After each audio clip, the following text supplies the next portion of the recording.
பிதாவை நாங்கள் நன்றி செலுத்துகிறோம். ரோமர் 3:22 நாம் அப்படியே தியானித்து தேவ சமூகத்தில் இன்னும் தேவ மகிமை பெற்றுக்கொள்ளப் போகிறோம். ரோமர் 3:22 வாசிக்கின்ற பொழுது, இயேசு கிறிஸ்துவை பற்றும் விசுவாசத்தினாலே பலிக்கும் தேவ நீதியே விசுவாசிக்கிற எவர்களுக்குள்ளும் எவர்கள் மேலும் அது பலிக்கும், வித்தியாசமே இல்லை என்று ஆண்டவர் அழகாய் வெளிப்படுத்துவதை பார்க்க முடிகிறது. பவுல் வழியாக ரொம்ப தெளிவாய் பேசுகிறார். இயேசு கிறிஸ்துவின் மீது யாரெல்லாம் நம்பிக்கை வைத்திருக்கிறார்களோ, கடவுள் மனிதரை தமக்கு ஏற்புடையவராய் ஆக்கி இருக்கிறவராய் இருக்கிறார். நம்பிக்கை கொள்வர் அனைவருமே அவருக்கு ஏற்புடையவர்கள். அவர் வேறுபாடு காட்டுவதில்லை என்பதை வேதம் ரொம்ப அழகாய் நமக்கு காண்பித்துக் கொண்டிருக்கிறது. ஆண்டவரிடத்தில் பாரபட்சம் கிடையாது, அவரிடத்தில் வேறுபாடுகள் எதுவும் கிடையாது. ஏனென்றால் அவர் நீதி உள்ளவராகவே இருக்கிறார். நீதியுள்ள தேவனாய் கர்த்தர் நீதி செய்கிறவராகவே இருக்கிறார். உங்களுக்கும் எனக்கும் ஆண்டவர் நீதி செய்கிறவராய் இருக்கிறார் என்பதை முதலாவது நாம் விசுவாசிக்க வேண்டும். நல்ல கவனிங்களே, இயேசு கிறிஸ்துவை பற்றிக் கொள்ளுகிற விசுவாசம் யாரிடத்தில் இருக்கிறதோ அவர்கள் மேல் கர்த்தரின் நீதி பலிக்கும். இந்த வார்த்தை நாம் ரொம்ப அழகா உங்க மேல பேசுற இயேசுவின் நாமத்தினாலே நாம் எல்லாரும் தேவனை விசுவாசிக்கிறபடியினாலே, கர்த்தருடைய வார்த்தை அறிந்து கொள்ளுகிறபடியினாலே, கர்த்தருடைய சமூகத்தை தேடுகிறபடியினாலே கர்த்தரின் நீதி உங்க மேலும் என் மேலும் நம்முடைய சந்ததியின் மேல் பலிக்கும் பலிக்கும் பலிக்கும். சொல்லுங்களேன், இயேசுவின் நாமத்தில் சந்ததியின் மீது கர்த்தருடைய நீதியானது பலிக்கிறதை நான் விசுவாசிக்கிறேன் இயேசுவின் நாமத்தினால. இந்த வார்த்தை அப்படியே நீங்க வாங்கிக்கோங்க. உங்க மேல கர்த்தரின் நீதி உண்டாகும். நம்ம மேல கர்த்தரின் நீதியை தேவன் பேசிக் கொண்டிருக்கிறவராக இருக்கிறார். உலகம் 1000 அநீதிகளை செய்யலாம், ஆனால் கர்த்தரின் நீதி ஒரு நாள் நம்மை விட்டு விலகாத காரியமாய் இருக்கிறது என்பதை நாம் புரிந்து கொள்ள வேண்டும். ஐயா, நான் தவறை செய்யவில்லை, தண்டிக்கப்படுகிறேன். என் வாழ்க்கையில் ஏன் இவ்வளவு கண்ணீர், ஏன் இவ்வளவு வேதனை? நன்றாகத்தானே சந்தோஷமாக வாழ்க்கை ஆரம்பிக்க வேண்டும் என்று சொல்லி வாழ்க்கை தெரிந்தெடுத்தேனே, ஆனாலும் கூட வாழ்க்கையில் இவ்வளவு போராட்டங்கள் வந்து கொண்டிருக்கிறது ஏன் என்று கண்ணீரோடு இருக்கிற தேவ பிள்ளையே, உனக்கு கர்த்தர் நீதி செய்கிறவராகவே இருக்கிறார். ஆண்டவர் நீதி செய்கிறவராகவே இருக்கிறார். தெய்வத்தின் நீதி உண்மையில் வந்து இறங்கி கொண்டிருக்கிறது. தெய்வத்தின் வல்லமை உன்னை நிரப்பிக் கொண்டிருக்கிற நேரம் இதுவாக இருக்கிறபடினால நீ பயப்படாத. நீதி உனக்கு உண்டாயிருக்கிறது. இயேசுவின் நாமத்தில் நான் பேசுகிறேன். உலகம் உனக்கு எதிராய் நிற்கலாம், ஆனா கர்த்தர் நீதி உள்ளவராக இருக்கிற தேவ நீதி ஓ மேல, உங்க மேல, ஒவ்வொரு மேலும் இயேசுவின் நாமத்தில் பலிக்கிறது பலிக்கிறது பலிக்கிறது. எந்த மனுஷனின் அநீதிகளும் நமக்கு பலிக்காதுங்க. அநீதிகள் பலிக்காது. இயேசுவின் நாமத்தில் கர்த்தர் நீதியாகவே நான் விளங்கும்படியாய் கர்த்தர் என் மீது கர்த்தர் நீதி பலிக்க பண்ணுகிறவராகவே இருக்கிறார். ஏன் கர்த்தருடைய நீதி பலிக்கணும் அப்படின்னா, நம்மை கர்த்தர் தம்முடைய நீதியாகவே பூமியில் ஆசீர்வாதமாய் வைத்திருக்கிறாருங்க. ரொம்ப யோசித்து பாருங்களேன். பூமி முழுக்க நம்ம ஆளுகை செய்ய வேண்டும் என்று சொல்லி கர்த்தர் நமக்கு நீதி உள்ளவராய் இருக்கிறார். அவருடைய நீதி என்ன தெரியுமா? நீங்கள் பூமி ஆண்டு கொள்ள வேண்டும், பூமிக்கு நீங்கள் ஆசீர்வாதமாய் இருக்க வேண்டும், பூமி முழுக்க முழுக்க முழுக்க உங்கள் கைவசம் இருக்க வேண்டும், கர்த்தருடைய பிள்ளைகளுக்கு பூமி கீழ்ப்பட்டு இருக்க வேண்டும் என்பது தேவ நீதியாய் இருக்கிறது. இந்த வார்த்தையை நல்லா கவனித்துக் கொள்ளுங்க. ஆண்டவர் ரொம்ப வித்தியாசமானவருங்க. பாவிகளை கூட நேசிப்பது தேவ நீதியாக இருக்கிறது. நல்ல கவனிங்க. விழுந்தோரை தூக்கி நிறுத்துவது தேவ நீதியாக இருக்கிறது. அவருடைய தண்டனை கிடையாது. ஒரே நாமளே விழுந்து போனா கூட தண்டிக்காமல் தூக்கி நிறுத்தி மன்னித்து நமக்கு ஆண்டவர் அற்புதங்களை செய்கிறவராய் இருக்கிறார். தன்னுடைய பரிசுத்த ரத்தம் நமக்காய் சிந்தப்பட வேண்டியது தேவனுடைய நீதியாக இருந்தது. இதெல்லாம் கர்த்தருடைய நீதிங்க. இந்த வார்த்தை கொஞ்சம் யோசித்து பாருங்க. ஆனால் நம்மளால் ஒருத்தரை மன்னிக்க முடியலை. தவறு செஞ்சாலும் அதை சொல்லி சொல்லி சொல்லி சொல்லி அவங்களே வந்து மன்னிப்பு கேட்டாலும் திருப்பி திருப்பி அதை காயப்படுத்தி, அந்த நீதி எப்படி இருக்கு பாருங்க. மனுஷனுடைய நீதி மன்னிக்க முடியலை. நீ எனக்கு எதிராக வந்த, உன்னை நான் மன்னிக்க மாட்டேன். இது மாம்சத்தின்படி சரியானதாக இருக்கலாம், ஏன்னா மோசையின் சட்டத்தின்படி சரியானதாக இருக்கலாம், கண்ணுக்கு கண் பல்லுக்கு பல் என்று சரியாக இருக்கலாம். ஆனால் கர்த்தருடைய நீதி அது இல்லை.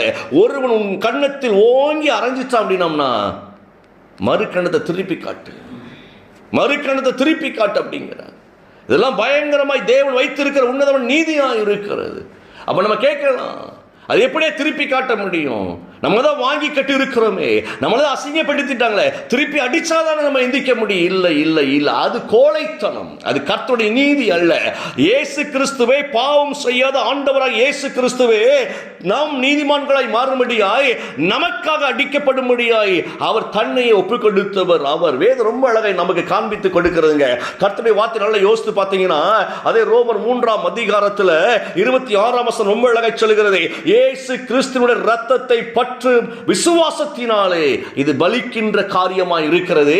இயேசு கிறிஸ்துவை நாம பற்றிக் கொள்ளுகிற அந்த அனுபவம் இருக்கு பாருங்களேன், இரத்தத்தை பற்றிக் கொள்ளுகிற அனுபவம் இருக்கு பாருங்களேன், அதன் மீது வைக்கிற விசுவாசம் என்கிற அந்த அனுபவம் இருக்கு பாருங்களேன், அது கர்த்தருடைய நீதி பலிக்க பண்ணுகிறது.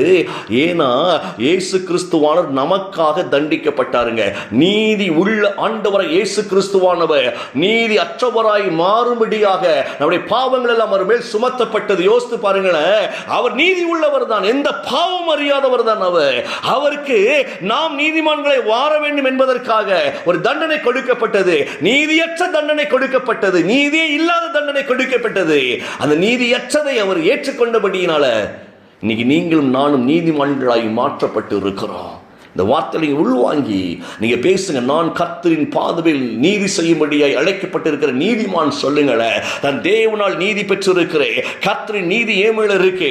உலகனை 1000 விதமாய் தண்டிக்க பார்க்கலாம், தவறான வார்த்தைகள் சொல்லி காயப்படுத்தலாம், ஆனால் தேவனை கர்த்தரின் நீதி என்மேல் என்மேல் என்மேல் என்மேல் இருக்கிறபடியினால நான் சோர்ந்து போக மாட்டேன் இயேசுவின் நாமத்தினால. பெத்லகேமிலே இயேசு பிறக்க வேண்டும் என்பது தெய்வத்தின் நீதிங்க. இந்த வார்த்தை நீங்கள் நல்லா கவனிச்சுனா தெரியும். பெத்லகேமில் போய் பிறப்பதற்கு வழியே இல்லை. ஏன்னா கலிலேயா நாட்டில் இருக்கிற நாசரேத் ஊரில் அன்னை மரியாளும் யோசேப்பும் அங்கே இருக்கிறார்கள். அவங்க கருவுண்டாய் இருக்கிறாங்க. பிரசவ காலம் நேரிட்டு கொண்டிருக்கிற சூழ்நிலைகள், மாதங்கள் போய்கொண்டிருக்கிறது. அப்போ நல்லா யோசித்து பாருங்களேன், இயேசு பெத்லகேமிலே பிறப்பார் என்கின்ற நீதிதான் வேதம் நமக்கு காண்பித்து கொடுக்கிறது.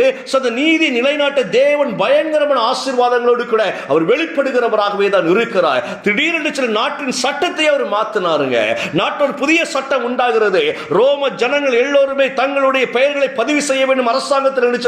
குடியுரிமை சட்டம் என்கிற ஒரு சட்டம் புதிதாய் உலகத்தில் இல்லாத சட்டம் இயற்றப்படுகிறது. யோசித்து பாருங்களேன், அந்த சட்டம் இயற்றப்பட்ட உடனே குடியுரிமை பெறும்படியாக, பெயரை பதிவு செய்யும்படியாக யோசேப்பு மரியாளும் புறப்பட வேண்டியதாக இருந்தது. அவர் புறப்பட்டு போகிற வழியிலே பெத்லகேமை அடைகிறார்கள். பெத்லகேமிலே அங்கு அற்புதம் நடக்கிறது. அங்கு இயேசு பிறக்கிறதை நாம் பார்க்க முடிகிறது.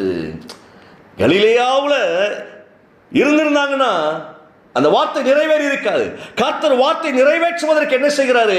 அந்த சட்டத்தை உண்டாக்குறாரு. குடிமதிப்பு எழுத வேண்டிய சட்டம் வந்த உடனே எல்லாரும் புறப்பட்டு போனார்கள். போகிற வழியிலே அங்கு மரியாளுக்கு அந்த பிரசவ காலம் நேரிட்டது. அங்கு குழந்தை பெற்றெடுக்கப்படுகிறது. கர்த்தரின் நீதி அங்கு நிலைநாட்டப்படுகிறது. எனக்கு அருமையான தேவ பிள்ளையே, உன்னிடத்தில் தேவன் நீதியை பிரசவிக்க தேவன் முடிவு பண்ணிட்டார் அப்படின்னா உன்னை நடத்தி கொண்டு போவார். கண்டிப்பாக புதிய சட்டங்கள் உனக்காய் நன்மையான கர்த்தர் உண்டாக்கி தருவார். உன்னை ஆசீர்வதிக்கிறவராய் இருக்கிறார். ஓம் வழியாக நீதியை பிரசங்கிப்பதற்கும் சரி, பிரசவிக்கிறதற்கும் சரி. நல்ல கவனிங்க, கர்த்தர் அவர் நீதி உள்ளவராய் இருக்கிறபடினாலே நீங்கள் பிரசவிக்க அழைக்கப்பட்டு இருக்கிறீர்கள் கர்த்தருடைய நீதியை. அதை தேவன் பிரசங்கமாய் உங்க வாய் வழியாக வரும்படியாக உங்களுக்கு அவர் நன்மை செய்கிறவராய் இருக்கிறார். நீங்க விழுந்து கிடக்கலாம், நீங்க மோசமான சூழ்நிலை இருக்கலாம், எழும்ப முடியாது ஐயா, என் பிள்ளை மனமாற முடியாது, என் புருஷன் மனமாற முடியாது, எங்கேயா இந்த நீதி நடக்க போகிறது? கர்த்தர் ரட்சிக்கிறார் சொல்லுகிறார், ரட்சிப்பு எங்க நடக்க போகிறது? கண்டிப்பா உண்டு. கர்த்தரின் நீதி நிச்சயமாய் உண்டாகவே. உங்கள் சந்ததியின் மேல் உங்கள் மேல் கவலைப்படாதீங்க. கண்களை மூடுவோமா? தேவன் நம்மை ஆசீர்வதிக்கிறவர், அவர் நீதியை நிலைநாட்டுகிறவராய் இருக்கிறார். கர்த்தரின் நீதி உங்களுக்காக எனக்காக.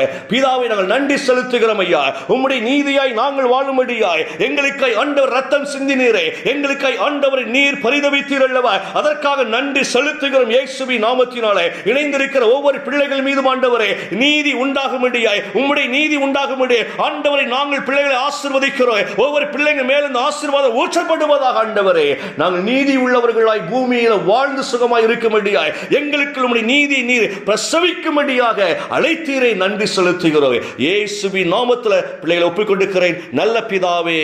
ஆமென், ஆமென்.